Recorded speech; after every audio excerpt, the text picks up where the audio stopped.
Wow. Wow. Ganito ang mangyayari.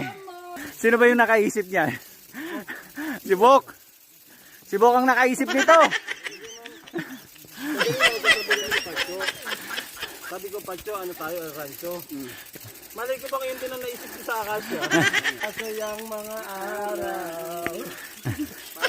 Ganito na yung nangyari yan.